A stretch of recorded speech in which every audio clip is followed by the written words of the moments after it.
Tiago capítulo 2, tá? Versículos de 1 a 13, a gente começou a estudar esse texto. O tema da campanha dessa semana fala sobre amar. A gente tem que decidir amar. Meus irmãos, como crentes em nosso glorioso Senhor Jesus Cristo, não façam acepção de pessoas. Suponham que na reunião de vocês entre um homem com anel de ouro e roupas luxuosas, e também entre um homem pobre com roupas velhas e sujas.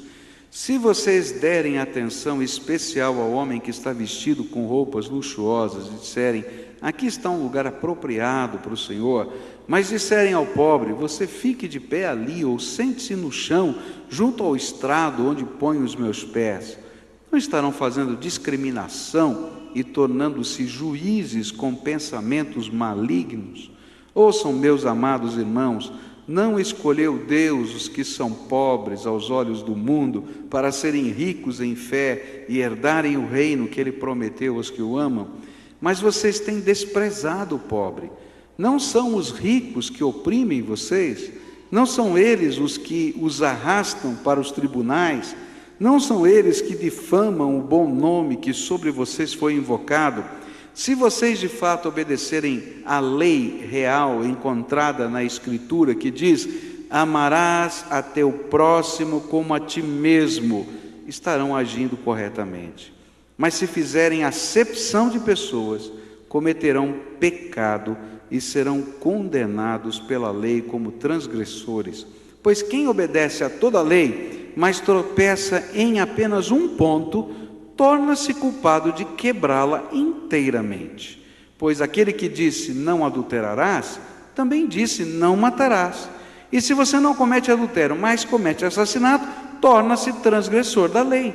Falem e hajam como quem vai ser julgado pela lei da liberdade, porque será exercido juízo sem misericórdia sobre quem não foi misericordioso. A misericórdia triunfa sobre o juízo.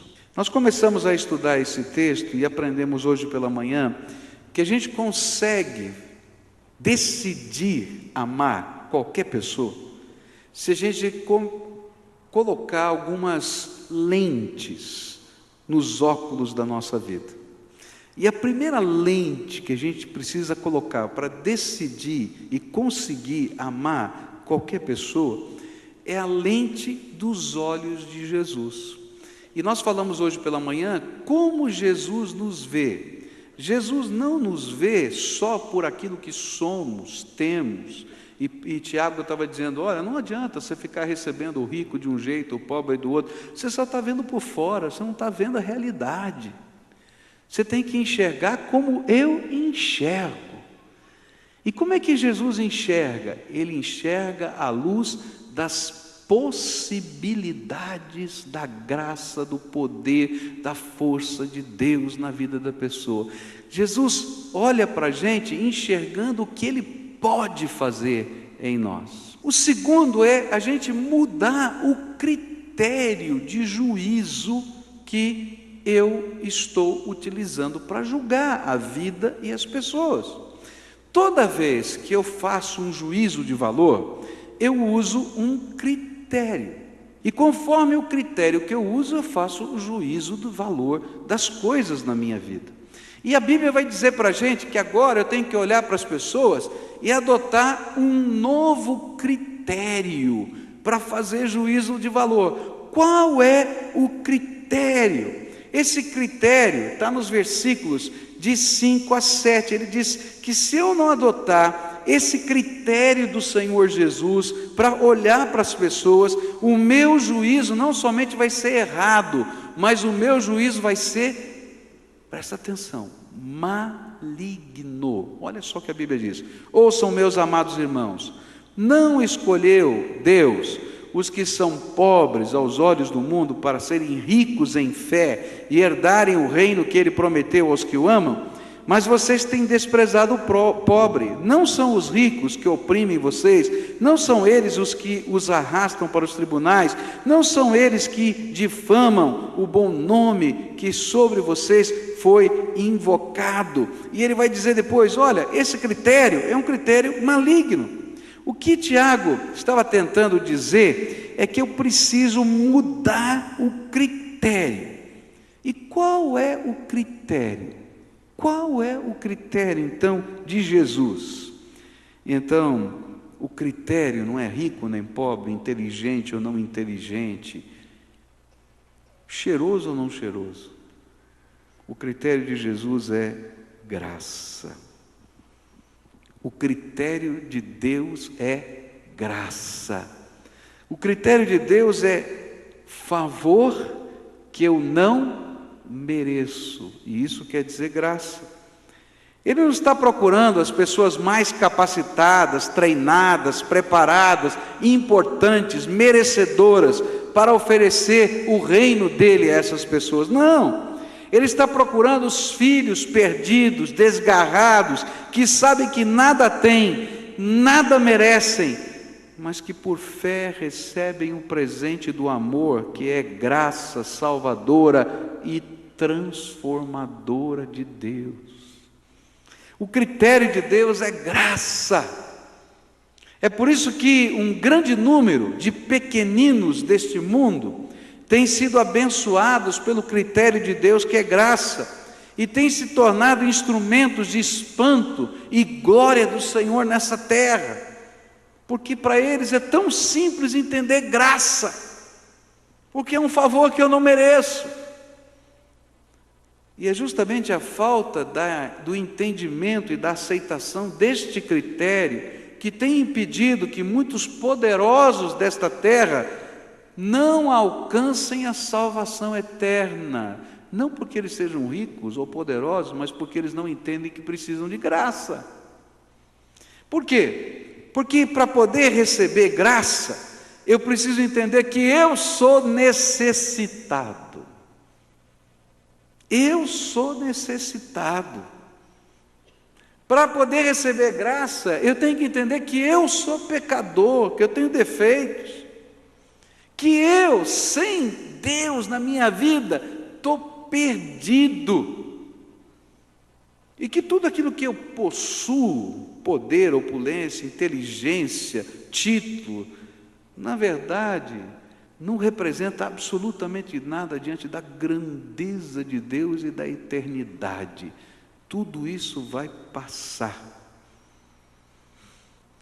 Vou falar assim: você já recebeu uma medalha? Quem já recebeu aqui uma medalha? Depois que você recebe a medalha, o que você faz com ela? Onde é que está a medalha que você recebeu? Guardada onde? Numa caixa. Em que lugar está essa caixa? Em qualquer lugar, né? A gente fica com vergonha de jogar fora. Fala a verdade, a gente fica na minha medalha e tal, mas passou, a medalha vale naquela hora. Fala a verdade, não é verdade? Não é isso mesmo? Passa. Queridos, nós não somos o título que a gente tem, nem a medalha que a gente vestiu, porque o tempo vai passar e a medalha vai ficar na história e acabou. Nós somos pessoas que necessitam da graça de Deus, e a medalha só às vezes esconde o que está dentro do nosso coração. A gente põe no peito e se acha, mas na verdade lá dentro está tudo quebrado, tudo arrebentado, e a gente precisa de um milagre de Deus na nossa vida. E é por isso que às vezes o pequenino desse mundo está tão prático, tão aberto, porque ele diz: eu preciso de graça. Como é que eu posso amar as pessoas?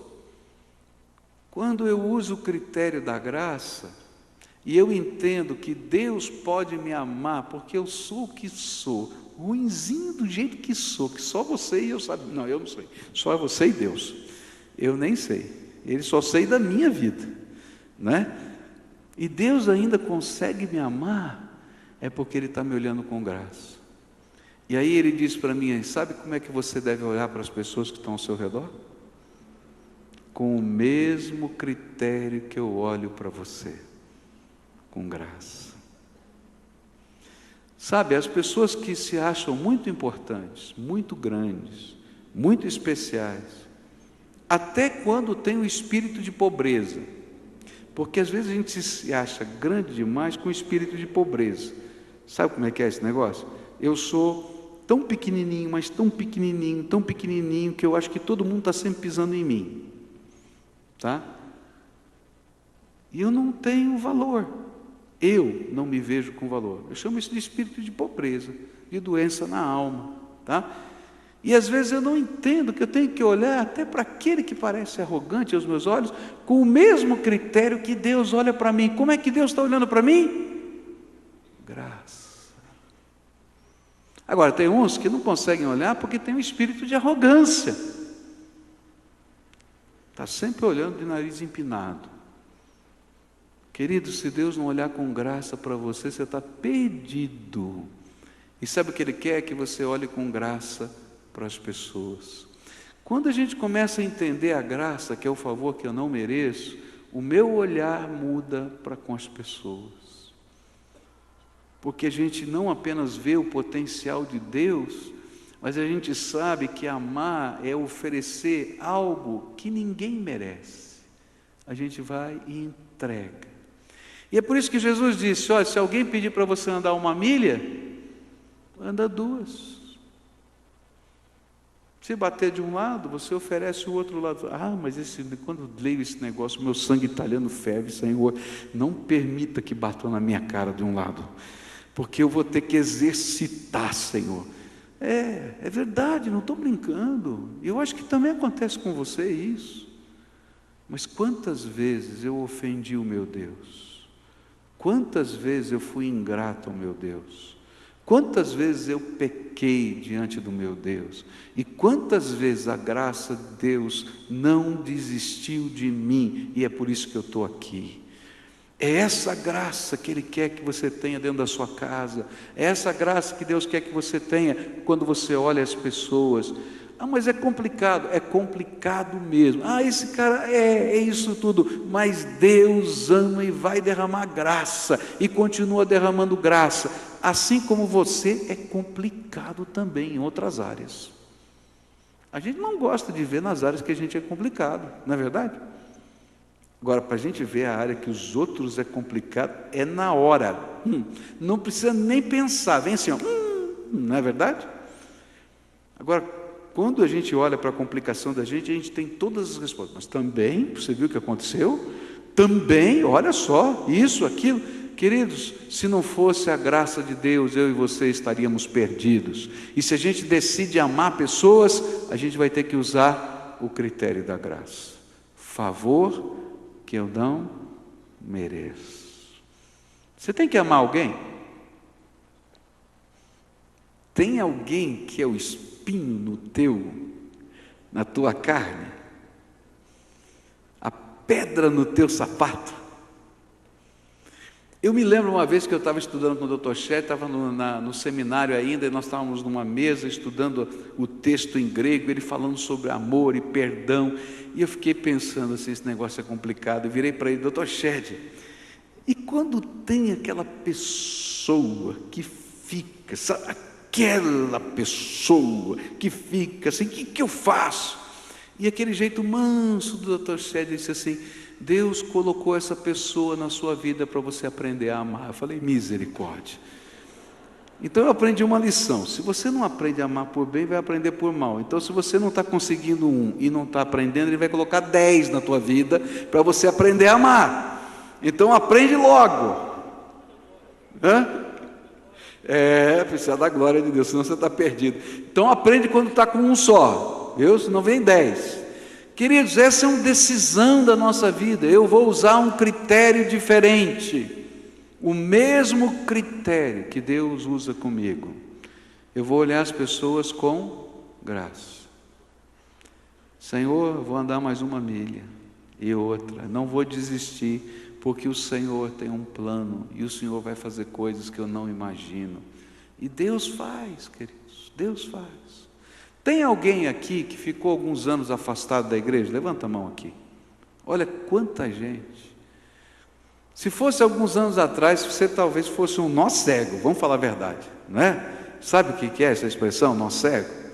Gente complicada, dando trombada, mas se você voltou, é porque a graça de Deus venceu na tua vida.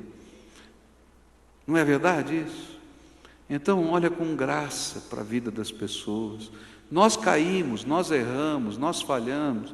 Quantas vezes, como pastor, eu já tive que pedir perdão para os meus colegas. Às vezes lá eu falo uma coisa que não devo, no sentido de ser áspero, ríspido, depois eu tenho que pegar o telefone e mandar uma mensagenzinha de texto, né, Paulinho?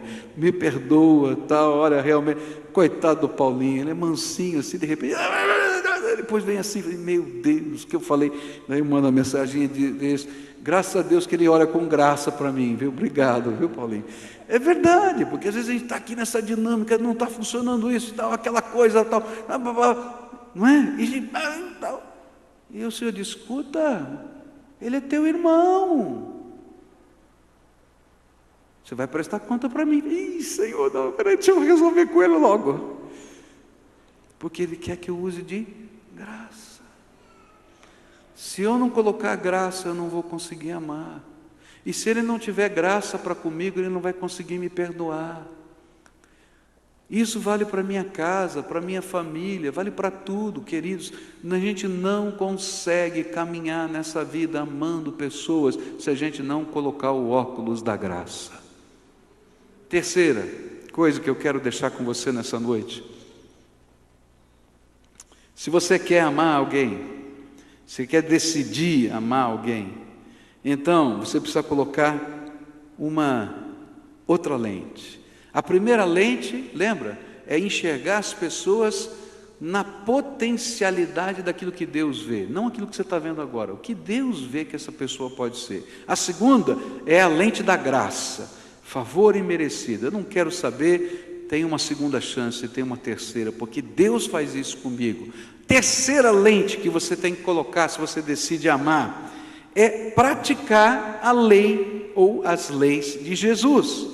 Versículos de 8 a 12 dizem assim: se vocês de fato obedecerem à lei real encontrada na Escritura, que diz, amarás a teu próximo como a ti mesmo, estarão agindo corretamente.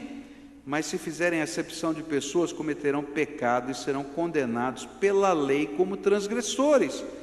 Pois quem obedece a toda a lei, mas tropeça em apenas um ponto, torna-se culpado de quebrá-la inteiramente. Pois aquele que disse não adulterarás, também disse não matarás. Se você não comete adultério, mas comete assassinato, torna-se transgressor da lei. Falem e hajam como quem vai ser julgado pela lei da liberdade. Então, a terceira lente é para a gente perceber as pessoas à maneira de Deus, é aplicar a lei ou as leis de Jesus. E esse texto fala de duas partes da lei. A primeira parte da lei, que é descrita no verso 8, é obedecerem à lei real encontrada na Escritura. A primeira é aquilo que Jesus, ou que Tiago está falando, descrevendo como lei real. E a segunda é a lei da liberdade. Duas leis, a lei real e a lei da liberdade. Quanto à lei real, ele define a lei real descrita nas Escrituras da seguinte maneira: amarás a teu próximo como a ti mesmo. Uau! O que significa isso? A mesma indulgência que você espera para você, a mesma compreensão que você espera para você, o mesmo carinho que você espera para você, a mesma atitude que você espera para com você, retribua, dê aos outros. Da mesma maneira como você se ama, como você cuida de você mesmo, cuide dos outros. Se você decide amar, então você vai decidir praticar pequenos gestos e grandes gestos que representam aquilo que você imagina que seria bom para a tua vida e que você divide com o outro. Então é tremendo, porque Deus vai começando a ministrar na nossa vida coisas diferentes. Na área financeira, por exemplo, Deus talvez te comece a ensinar você a colocar Ele em primeiro lugar com os dízimos e as ofertas, mas não vai parar aí não, porque o Senhor vai te ensinar a amar pessoas. E além do dízimo e da oferta, você vai às vezes investir na vida de pessoas. Não é sempre que eu posso fazer, mas algumas vezes Deus me permitiu ajudar financeiramente algumas pessoas que não tinham dinheiro para pagar os seus estudos. Sabe por quê? Porque algumas vezes eu só pude estudar porque Deus levantou alguém que pagou os meus estudos. E aí eu fico pensando assim, puxa vida, se aquela pessoa não tivesse se levantado e me ajudado, eu não estaria aqui hoje. Então às vezes eu passo por um menino que estou vendo a história dele, e às vezes eu posso, às vezes eu não posso, não é sempre. Eu vou dizer, não, eu vou te ajudar por X tempo. E faço isso com maior alegria. Nunca ninguém ficou sabendo. Estou falando isso aqui, não entendo errado, tá? Mas assim, por quê? Porque amar o próximo é a gente agir com aquela pessoa da mesma maneira como a gente espera que as pessoas ajam conosco. E em momentos muito críticos na minha vida, Deus levantou pessoas que investiram na minha vida. Mas não foi só na questão de estudo. Foi na questão, às vezes, do coração quebrado, machucado, vivendo uma luta tão grande. E, na verdade, naquela hora eu não precisava de dinheiro, eu precisava de um ombro, eu precisava de alguém que estivesse do meu lado. E olha, eu devo ter dado muito trabalho, porque o problema demorou para resolver, especialmente na minha adolescência, quando os pais se separaram, minha mente ficou uma confusão, eu não entendia nada.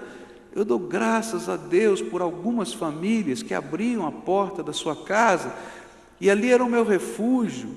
E já que eu não podia falar com meu pai, não podia falar com a minha mãe, eu ia chorar com eles.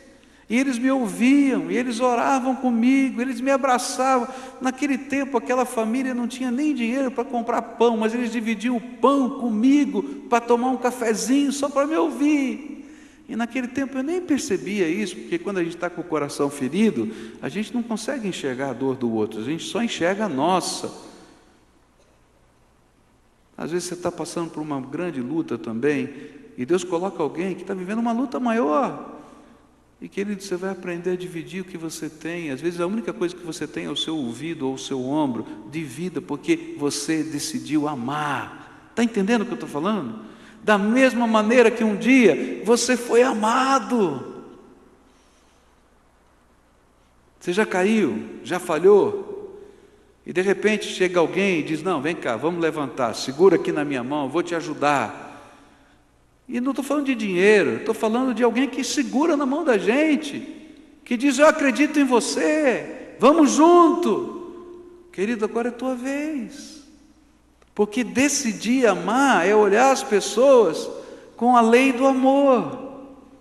E a lei do amor funciona assim, olha, o que eu gostaria que Deus fizesse na minha vida e o que Ele tem feito por mim, eu tenho que de alguma maneira demonstrar na vida das pessoas que estão ao meu redor.